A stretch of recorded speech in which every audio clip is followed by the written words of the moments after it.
Double overtime game is the way we start off this NBA season.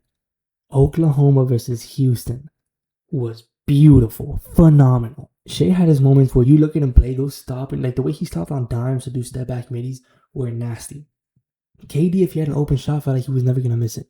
But Alex Caruso, Lou Dort, they had the clamps on KD. And to see KD miss some free throws, to see him bounce the ball on his leg, and in the last couple seconds of the first overtime, if I'm not mistaken, it was the first overtime, he called a timeout when they had no timeouts. How do they miss that call? The ref is right there in front of him. Right there in front of him. And he doesn't see that? How do you not see that? But man, it felt like they got built out in so many different ways. But OKC had it. I mean, from the beginning to the end, we're looking at both teams firing on all cylinders. The defense was suffocating from both sides. But the offensive rebounds from the Houston Rockets just shows up when they need to. I mean, we saw it last season. They led the league in offensive rebounds, which is really important when you don't have the best shooters in the league. And this game, it really showed. I mean, they kept getting rebounds. And of course, OKC did too. They have tall-ass players, but it felt like Houston was controlling the boards. I don't have the stats. I'm not even looking at it. I'm just telling you from what I just saw. I'm tired. I'm not even watching the Lakers and the Warriors. But man, I mean, I'm looking at my notes right now saying Alex Caruso's got balls. That dunk at the end that he tried to do to seal the deal that he missed or got blocked on, man, that was something. I mean, that was crazy. Jabari Smith Jr., he was cooking. He had some shots that were like, damn. I mean, honestly, when I seen KD got fouled out at the end of the game, I could just see in his eyes he wanted to shoot that. He was so mad that he couldn't shoot that last shot.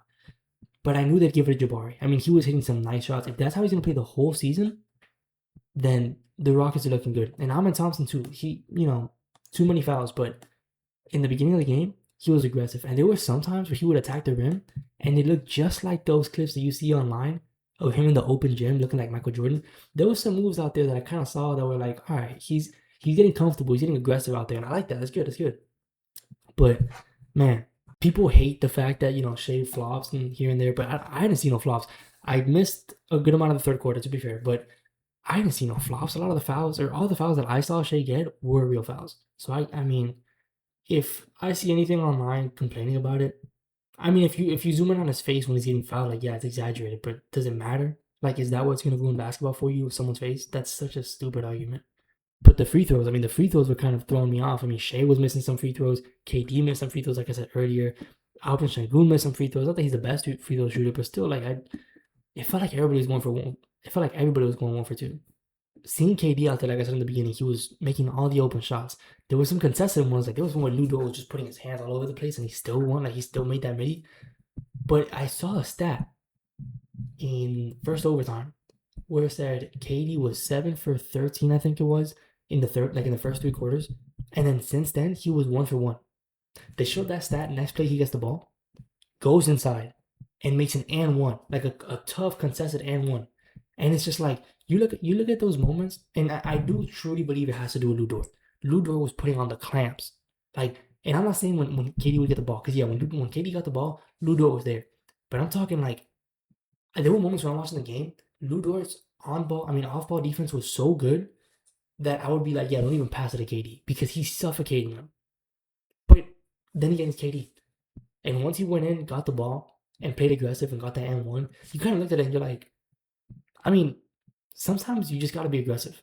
Maybe if you're like Reed Shepherd, don't, not yet. You're young. You're getting used to what's going on. You came into the league and now you're competing for championships. But KD, bro, 1 for 1 since the third quarter. You can't let that happen. He gets the ball, gets an and one. It's like, bro, just get aggressive. Then again, it was a lot of mental battles because he kept kicking off. He lose the ball. There was 2 times where he got bailed out. The missed call of the timeout that should have been a tech. Should have ended the game right there.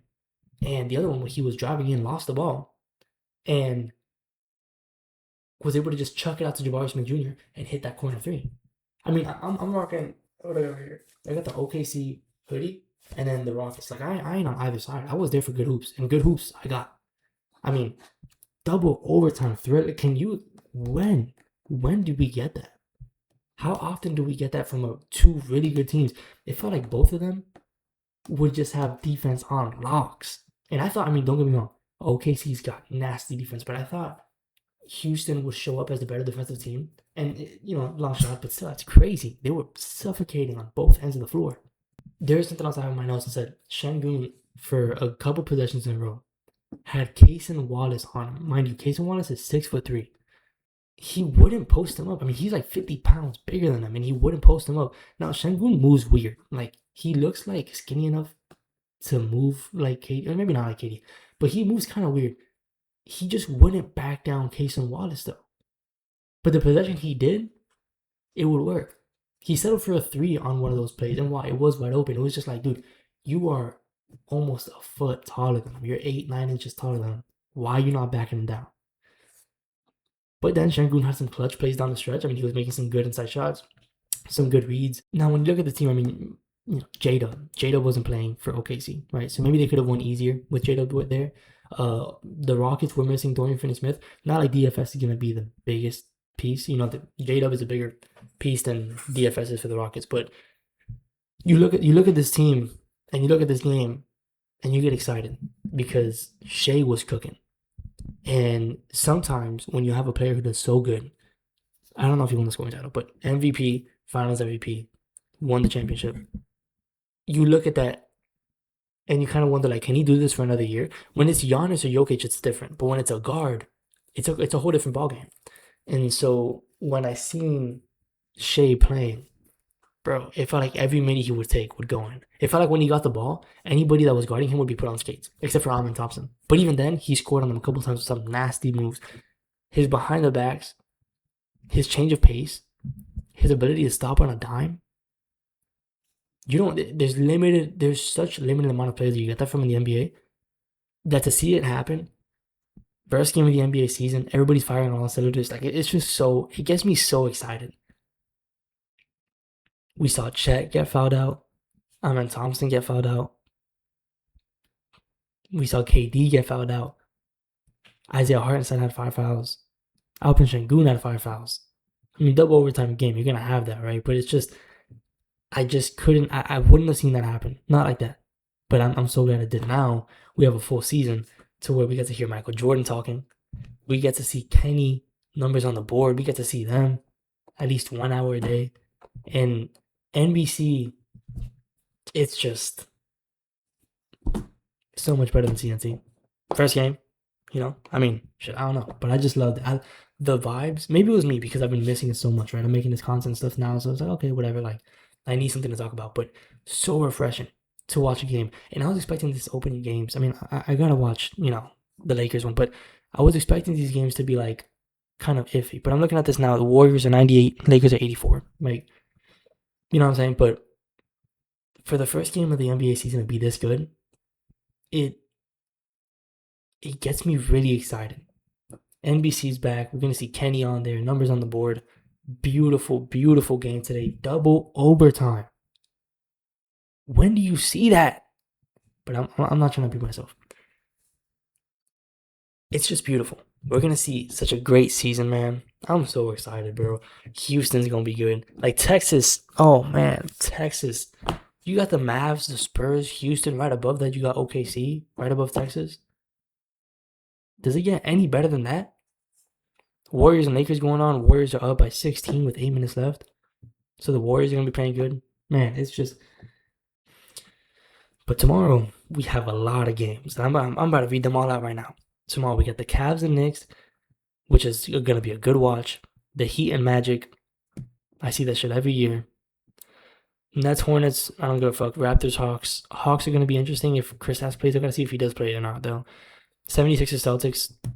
Celtics are going to whoop the Sixers' ass. I mean, on paper, it's a good game, but 76ers have nobody healthy. Pelicans, Grizzlies. Pelicans are going to be a fun team to watch. Pistons, Bulls. That's going to be kind of interesting. I mean, 90s rivalry, I guess. Wizards, Bucks. Okay. Clippers, Jazz. Clippers. Wait, Clippers. Hold on. Clippers is fun. That's going to be a fun team. I want to watch that. Spurs, Mavs. That's going to be one hell of a fucking game. Timberwolves, Trailblazers. I could care less. But Dame. Maybe Prime Dame is back. Right? Drew Holiday on Ant-Man. I don't know. Kings, Suns. I don't give a fuck about the Kings. The Kings are so bad. But hey, Oh, the next day, Hawks Magic. That's been one that I've been wanting to see. Battle of the Mid from the East. And that's gonna be a fun one. Probably like 80-80. 85-80, probably. But anyways, fuck, I'm so bad. Double overtime, man.